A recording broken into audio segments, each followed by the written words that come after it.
La violence policière ou brutalité policière n'est autre qu'une action violente conduite par des policiers envers des citoyens paisibles.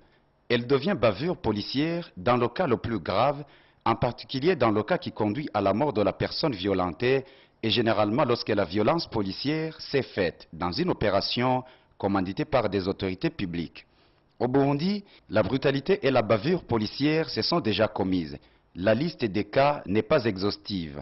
Dans le tas des cas des plus parlants, on se souviendra en 2007, lorsque Hussein Radjabou comparaissait pour la première fois devant le procureur général de la République, du traitement que la police a réservé à ses fidèles qui étaient allés l'acclamer.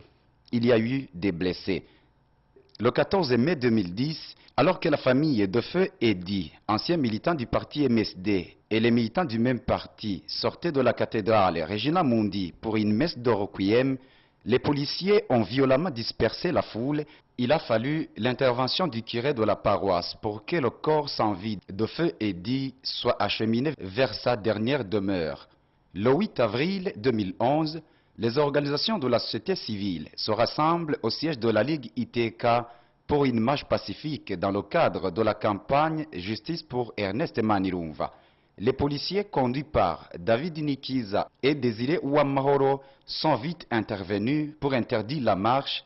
Le président de l'OLICOM et le chargé d'écoute au sein de la même organisation ont été embarqués et coffrés pendant 4 heures.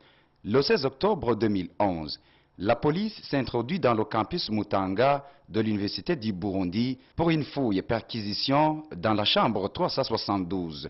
On avait soupçonné, avait-on appris, le passage d'un combattant d'Ifronabu Tabara. La fouille a été marquée surtout par une violence de la police sur certains étudiants. Il y a eu un mort et beaucoup de blessés. Le 2 novembre 2011, alors que les militants de l'ADC Ikiwiri se rendaient à Gatumba sur invitation du parti Frodebo pour une activité politique, ils se sont heurtés à la dispersion armée des éléments de la police.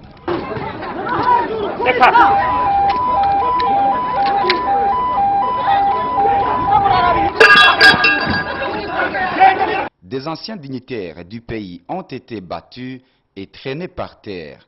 Il y a également eu beaucoup de blessés.